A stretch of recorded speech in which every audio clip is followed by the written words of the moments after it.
le grand ensemble, puisque nous allons parler terre à terre pour nos auditeurs, le grand ensemble, c'est le mandat politique. C'est-à-dire que tous les élus sont porteurs d'un mandat politique, quel que soit le pays. Le mandat politique, en fait, ce sont des missions que les citoyens confient à l'un d'eux pour l'exercice du pouvoir de l'État.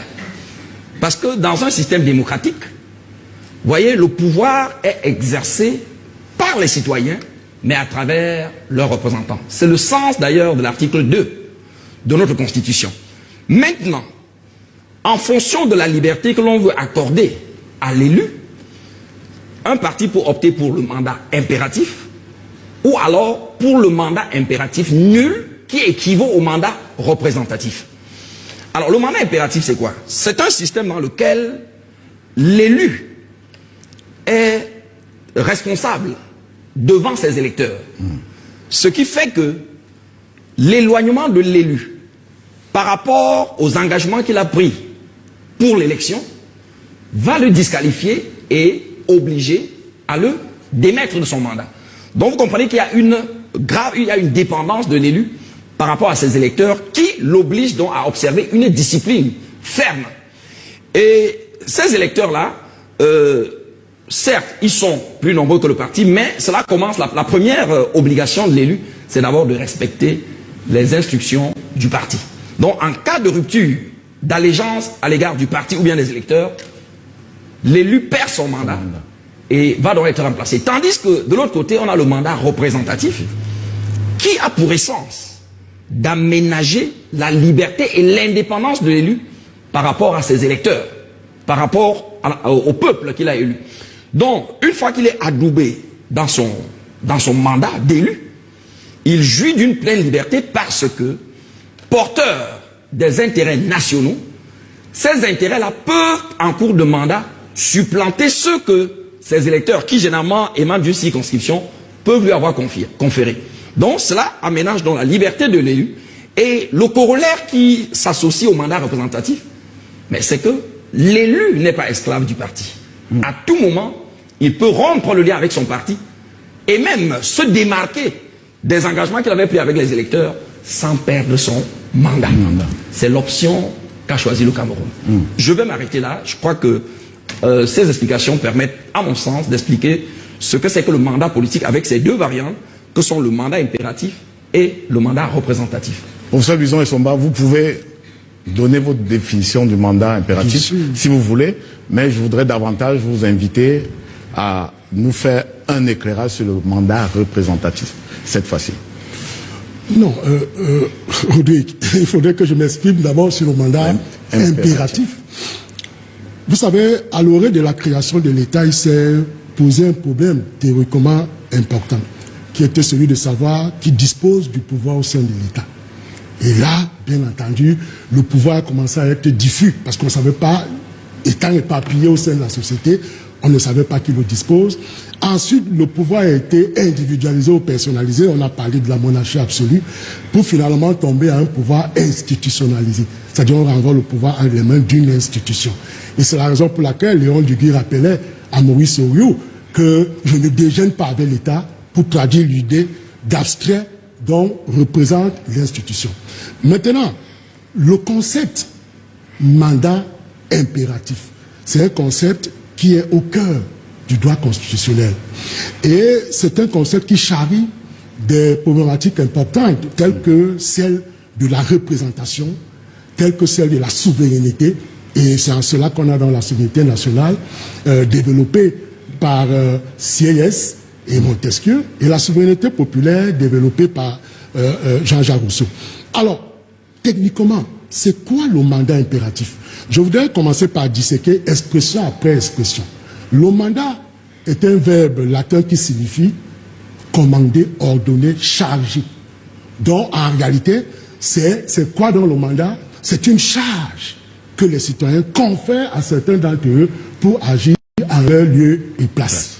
Maintenant, quand on ajoute impératif, cela traduit l'idée d'obligatoriété, l'idée d'ordre, l'idée d'autorité, qui signifie que l'élu qui a bénéficié du suffrage doit respecter les consignes de sa circonscription électorale de ses électeurs et de sa famille politique. S'il ne les respecte pas, c'est-à-dire que ces instructions impératives, son mandat risque d'être frappé de déchéance. Voilà le mandat impératif. Maintenant, le mandat représentatif. Le mandat représentatif ici, c'est que l'élu qui a bénéficié des suffrages bénéficie d'une totale liberté et d'une absolue indépendance vis-à-vis de sa famille politique et vis-à-vis de ses électeurs. Je procède à une illustration simple. Première illustration. Monsieur Essomba est élu député dans l'Ombam et Inubu, qui est mon département. Alors, dès lors qu'on lui applique le mandat impératif, cela veut dire que monsieur Essomba est responsable devant ses électeurs d'Umbam et Inubu. Monsieur Essomba doit rendre compte à ses électeurs d'Umbam et Inubu. S'il ne respecte pas les consignes de ses électeurs d'Umbam et Inubu, son mandat risque d'être frappé de déchéance. Et maintenant, on applique maintenant le mandat représentatif à M. Essomba, élu dans l'Ombam. Ça veut dire que M. Essomba travaille désormais pour l'intérêt général. C'est-à-dire qu'il ne rend plus compte exclusivement à sa circonscription électorale. Je prends un exemple. Donc la nullité du mandat impératif. Le mandat représentatif est la nullité. Non, je vais y revenir. Cela veut dire que, à l'application du mandat représentatif, au lieu que M. Essomba construise un forage à Bafia, sa circonscription électorale, il peut construire un forage à Bamenda, au sud, à Giziga. Vous voyez? Alors, ça veut donc dire quoi? Et dans le mandat représentatif, l'élu n'est pas inquiété de savoir que son mandat sera frappé de déchéance. Alors, simplement, ça veut dire quoi? Le mandat impératif ligote, enchaîne, emprisonne l'élu, alors que le mandat représentatif déchaîne, rend libre l'élu de tous ses mouvements possibles. À partir de cette explication, M. Rodrigue Tongué, vous convenez avec moi que même l'enfant de 6e devait de comprendre cette explication qui sort des arguties juridiques. Maintenant, le mandat impératif est nul. Ça veut dire que tout ce ligotage de l'élu tombe parce que ça devient nul. Et c'est cette voie que le constituant camerounais a choisi en disant le mandat impératif est nul. Et en cela, le mandat impératif nul rejoint le mandat représentatif. En réalité, qui libère l'élu et qui rend l'élu responsable, si vous voulez, devant la nation et non plus responsable devant la circonscription qu'il a élue. Et c'est en cela que le professeur Ebenezer parle de le député, l'élu de la nation, et non plus l'élu de la circonscription électorale qui lui a apporté ses suffrages. Alors, question, est-ce que, après les explications que nous venons de suivre, le professeur Tim Chuen, est-ce que le député qui jouit donc du mandat représentatif a le droit de le balader partout où il veut? L'élu, le sénateur, le conseiller municipal, le conseiller régional, ce sont là les élus qui nous viennent à l'esprit. Est-ce qu'il balade son mandat, il en fait ce qu'il veut, il l'emmène où il veut, et est-ce que cela produit les mêmes effets de droit? Absolument. Je crois que votre question me permet d'ailleurs d'apporter une précision que j'ai faite à un communicant du RDPC, M. Patrick Riffoy, qui n'est pas ici. Oui, mais qui s'entête dans les publications qu'il fait à dire que l'article 15 de la Constitution, puisque le fondement de l'interdiction du mandat impératif, c'est l'article 15, étant rédigé pour les députés, ne s'appliquerait pas aux autres élus. Or, déjà tel que mon collègue, mon estimé collègue l'a dit, je crois qu'il y a une convergence à ce niveau-là sur l'appréhension des notions. Le mandat impératif libère. Ça veut dire que l'élu n'étant pas esclave de l'appareil qu'il a élu, et même des électeurs, mais le corollaire du mandat représentatif, c'est la liberté de transhumance politique. C'est-à-dire que la transhumance politique est intimement associée au mandat représentatif. Et quand on parle de transhumance politique, ça veut dire que l'élu, au lendemain de son élection, peut quitter le parti qu'il a investi. Vous comprenez? Peut se dégager des engagements qu'il a pris vis-à-vis de ses électeurs. Parce qu'il défend des intérêts plus grands que ceux qui concerne sa circonscription électorale. Et donc, c'est une disposition, c'est une règle qui s'applique à tous les mandats. Sinon, je crois que votre reportage a déjà rendu compte de quelques-uns. Pour le cas des députés, je crois que nous connaissons actuellement le cas de M. Jean-Michel Nithieu, de l'honorable Jean-Michel Nithieu, qui, ayant été investi par le SDF, est actuellement, en a été exclu et siège à l'Assemblée nationale comme député du FCC. Je crois que les images que vous pouvez publier rendent bien compte de ce que le macaron, le chevalet qui est devant... Je ne me souviens pas d'avoir vu... Oui, le chevalet qui est devant Jean-Michel Nithieu est bien expliqué. Dans tous les cas. Dans tous les cas, je complète. Ce qui est constant. Non, dans tous les cas, je complète. Oui. On a vu avec Aya Paul Abimé, on a vu avec le professeur qui était à l'UPC. C'est de ça qu'il s'agit. Voilà. En fait, vous comprenez bien que malgré les difficultés que ces élus ont eues avec l'appareil politique qui les avait investis, ils n'ont pas perdu leur mandat. Donc, aujourd'hui, Jean-Michel Nithieu est au FCC. Avant lui, il y avait le cas de M. Oscar Edibo Ndoumé, investi par le SDF, qui en cours de mandat rejoint le RDPC. Avant Oscar Edibo Ndoumé, il y avait le cas Joseph Akamouan, plus connu dans le domaine sportif, SDF. Député investi par le SDF, qui en cours de mandat rejoint le RDPC. Et comme vous l'avez dit avant, il y avait le cas Paul Aya Abine, investi par le RDPC, qui en cours de mandat démission et rejoint et Charlie Gabriel. Et je vais continuer. Pour davantage expliquer à tous ceux qui nous entendent que l'interdiction de mandat impératif s'applique à tous les mandats. Mais expliquez-moi ce qui justifie que M. Joseph Espoir Billon, adjoint au maire de Douala 5e, à Douala, présenté par le PCRN, continue de siéger aujourd'hui dans l'exécutif de Douala 5e. Ce n'est que l'application de l'interdiction de mandat impératif. M. Nyan Cyril Albafsan Ier, transfuge du SDF, ayant rejoint le RDPC, est maire actuellement en exercice à la commune d'arrondissement de Bafoussam Ier.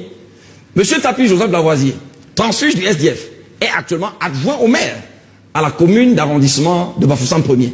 Voilà autant d'illustrations concrètes de l'application du mandat représentatif qui permet donc à chaque élu, après avoir été adoubé dans sa fonction, peut promener son mandat là où il veut, colorant ainsi le parti d'accueil de son mandat, avec tous les attributs qui vont avec. Mais Titi Freeman disait qu'il y avait quelques vides, notait quand même qu'il y avait quelques vides. Pourquoi le constituant de 96 n'a pas explicitement indiqué, n'est pas explicitement revenu sur la question du mandat représentatif?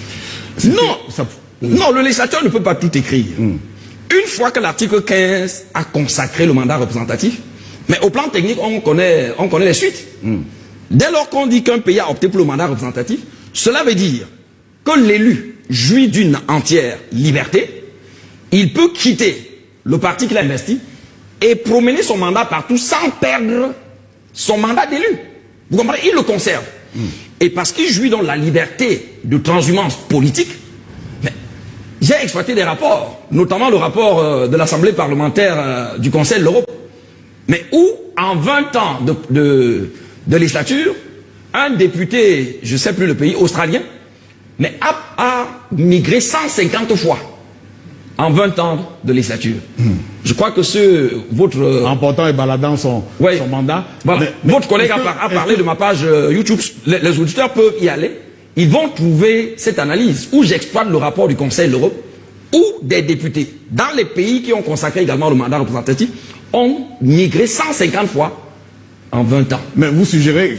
Vous dites que la Constitution ne peut pas tout dire, le Constituant n'a pas tout dit. Oui, donc une fois que le Constituant a consacré le mandat représentatif. Le législateur qui a mis en place le code électoral et d'autres dispositions légales, et même des textes réglementaires. Mais c'est un problème. Oui. Est-ce qu'à l'Assemblée nationale, le fait que Aka Amouane soit parti du SDF pour le RDPC, ou que Aya Abine soit parti du RDPC pour le PAP, a par exemple permis au RDPC ou au PAP d'avoir des financements publics, d'accéder au financement public des partis politiques basés sur la représentativité? Ah non, la question du financement des partis, en fait,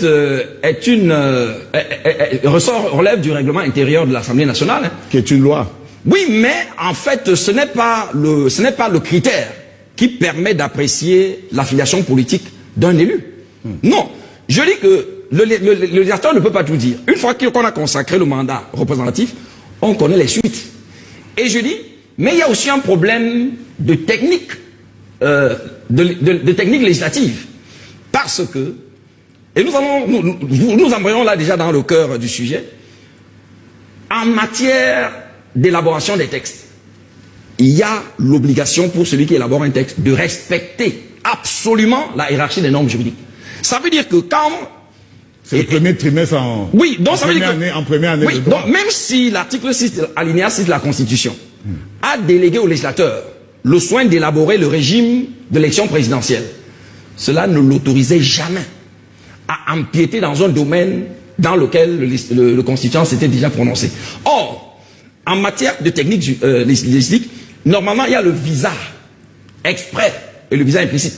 Que ce soit exprès ou implicite, ça suppose que celui qui doit élaborer une loi doit avoir permanemment à l'esprit qu'il rédige la loi en se référant d'abord à la Constitution. Or, dès lors que la Constitution, par exemple, nous allons voir, au niveau des... Les vues. Bien sûr, les vues. Donc même quand la loi ne le dit pas, ce visa est implicite. C'est-à-dire que la Constitution est toujours au fronton de chaque loi. Supposant que la loi, dans son élaboration, doit respecter les dispositions constitutionnelles. Et nous allons voir tout à l'heure que, par rapport au champ de représentation d'un élu, mais la Constitution l'a déjà défini.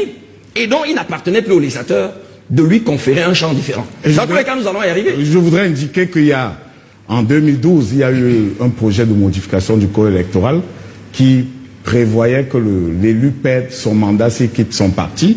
Oui. Il avait été déposé par le gouvernement. À l'époque, c'est le ministre René Emmanuel Sadi qui était minate.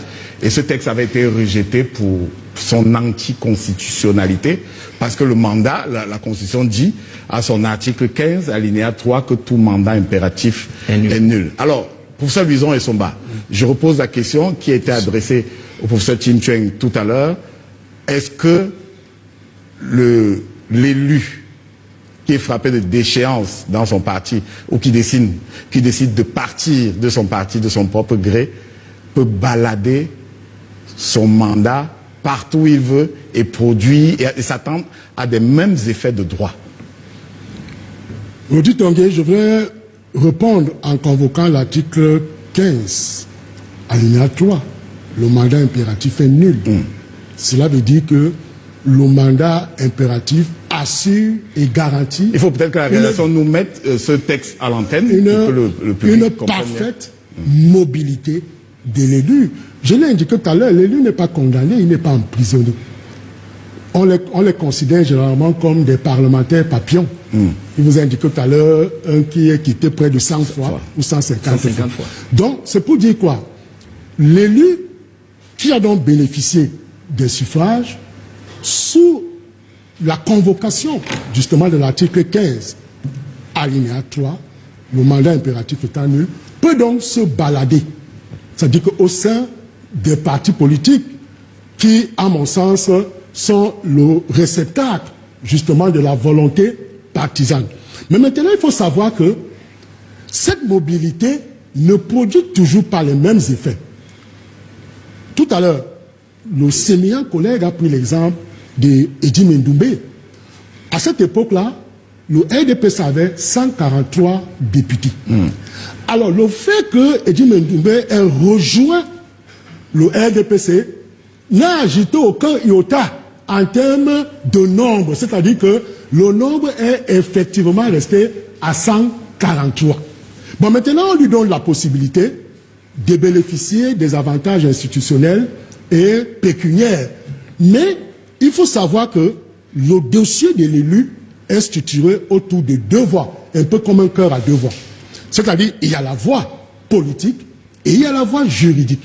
Alors, au niveau de la voie politique, la transhumance est assurée, c'est-à-dire par sa liberté de conscience, le respect de la Constitution ou des lois, il peut aller où il veut. Mais maintenant, l'autre côté, justement, du cœur à deux voies, l'autre côté, c'est simplement que l'élu qui s'en va de ce côté-là, ou du nouveau parti qui l'accueille, ne peut pas transférer l'éligibilité. Pourquoi? Parce que l'article 3 de la Constitution est suffisamment clair. Les partis et formations politiques concourent à l'expression du suffrage dans le respect des principes démocratiques, de la souveraineté et de l'unité nationale, et leurs activités doivent être conformes à la loi. Cela veut dire quoi? Cela veut dire qu'au Cameroun, la dévolution du pouvoir n'est pas l'œuvre de l'élu, mais est l'œuvre du parti politique. C'est la raison pour laquelle, M. Rodi Tonguet, vous prenez l'article 2, alinéa 2 de la Constitution. Les autorités chargées de diriger l'État tiennent leur pouvoir du peuple par la voie des élections. Maintenant, on retourne donc vers l'article 3 pour dire de la Constitution qui affirme l'importance du rôle exclusif des partis politiques dans la dévolution du pouvoir. Et vous savez que cet article est suffisamment intéressant parce que de là s'estipent 3 missions des partis politiques. La première mission, c'est la mission gouvernementale. C'est-à-dire que tous les partis politiques doivent aspirer à diriger le pays. De 2, il y a la mission de construction des votes. C'est-à-dire que tous les partis politiques doivent présenter des candidats lors d'une compétition électorale pour que ceux-ci bénéficient donc d'un certain nombre de suffrages qui leur permettent d'être représentés au sein des institutions politiques, c'est-à-dire des assemblées et des conseils. Alors, M. Rodi Tonguet, à partir donc de là, la Constitution donc est suffisamment claire en faisant une extension avec l'article 121. Parce que du code électoral. Du code électoral. L'article 121 dit qui pose les conditions, justement, les modalités d'investiture des candidats dit ceci. Pour être candidat à l'élection présidentielle, il faut être investi par un parti politique représenté.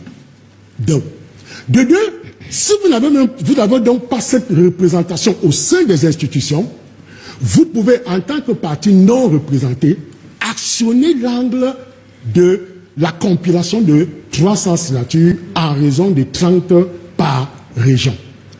Et parmi les 300 signatures, il y a des élus. Donc, bien sûr. Ouais, c'est toujours le mandat du peuple qui est en mouvement. Bien sûr. Mais ici, il faut faire la distinction de ce que tous ces élus ne représentent pas la nation, toute la nation. Parce que, et c'est là que je vais achoper tout à l'heure avec le professeur, parce que l'on dit que l'élu représente la nation, c'est faux. Parce que il y a dans l'expression de la collectivité publique au Cameroun, le président de la République qui est l'élu de la nation. Oui, cela se juge à 2 niveaux, à 2 dimensions. La dimension nationale. Et dans la dimension nationale, on a le président de la République qui incarne l'unité nationale. Et nous avons les parlementaires, mais beaucoup plus les députés et non les sénateurs.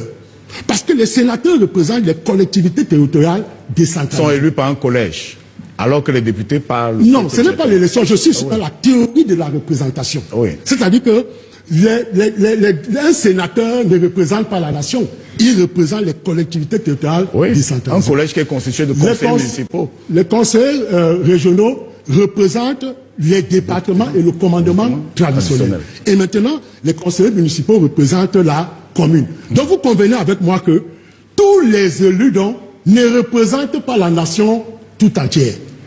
Mais on parle quand même de représentation nationale, oui, en parlant de l'Assemblée nationale. Non, là on se limite exclusivement à l'Assemblée nationale. Et je voudrais donc sortir par là pour indiquer que il faut faire donc des rapprochements, parce qu'on ne peut pas faire la lecture de l'article 15, alinéa 3, sans convoquer l'article 121 du Code électoral. Quand vous prenez les deux, vous vous rendez compte que ces 2 dispositions traitent des sujets différents. Parce que l'article 15, alinéa 3, qui n'est réservé exclusivement au Parlement, plus précisément à l'Assemblée nationale, parle du député. Chaque député représente la nation, c'est-à-dire le député, personne physique. Alors que l'article 121 traite d'un sujet différent, qui est celui du parti politique en tant que personne morale. Vous voyez? Et les 2 dispositions ont des objets différents. Parce que l'article 15 traite de la modalité d'exercice de la fonction parlementaire. Alors que l'article 121 traite des modalités d'investiture. Pour clarifier, l'article 15 de la Constitution traite justement des modalités d'exercice du mandat parlementaire. Pourtant, l'article 121 du Code électoral traite des modalités d'investiture des candidats. Donc vous convenez avec moi que on peut chercher un lien où il n'existe pas. Parce que, et là, je tombe donc sur la conséquence qui est évoquée, qui veut dire que, puisque nous sommes dans la dictature de la constitutionnalisation des partis politiques au Cameroun, un élu ne peut donc pas quitter. Donc, il peut quitter son parti d'origine, mais ne peut pas transférer l'éligibilité. Parce que ici, nous sommes sur une question de siège qui appartient à un parti politique. Parce que quand vous prenez les élections au scrutin des listes, Douala 5e, on dit RDPC 5 sièges. On ne dit pas professeur Kim Tuen 5 sièges. On dit RDPC 5 sièges. On part à l'Assemblée nationale, même chose. Donc vous convenez, je voudrais chuter par là pour l'on dire que la dévolution du pouvoir au Cameroun échappe justement de la dictature des partis politiques. Peut-être ce sera là le débat. Les partis politiques concourent au suffrage universel. Voilà. Pour cette Tuen, je suis très intéressé, je suis très content que mon estimé collègue ait touché vraiment le nœud de la discorde. L'éligibilité. Oui. Monsieur Tonguet, pour que nos auditeurs nous écoutent, je souhaiterais que vous lisiez les articles 2 et les articles 3 et l'article 3 de la Constitution. Les articles 2 et 3. Pour que nos auditeurs entendent. Et je vais vous expliquer le sens de ces deux dispositions.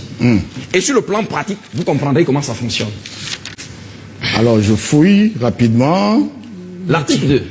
Mais je croyais que vous avez un texte physique. Non, voici l'article 2. Voilà, en lisez. Article 2, alinéa 1. Oui.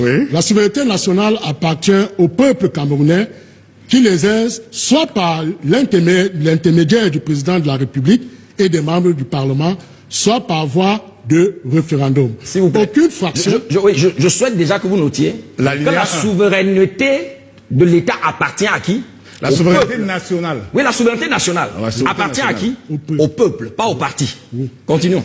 Alors, aucune fraction du peuple, ni aucune fraction du peuple, l'individu ne peut s'en attribuer l'exercice. C'est ça. Continuez avec l'alinéa 2. Alinéa 2 ou 3? Oui, alinéa 2. Les autorités chargées. Je l'ai déjà lu. Ainsi de suite. C'est surtout l'alinéa. Non, l'article 3. Il vaut mieux pour des questions d'équilibre que je lise. Oui. Oui, allez-y. Voilà. D'accord. Si vous avez le texte. Voilà. Les autorités chargées de diriger l'État tiennent leur pouvoir du peuple. Tiennent leur pouvoir de qui? Du peuple. Pas des partis. Par voie d'élection au suffrage universel, direct ou indirect, sauf disposition contraire de la présente Constitution. Voilà, ça veut donc dire que l'exception là concerne les sénateurs, dont une portion peut être nommée par le chef de l'État. Oui,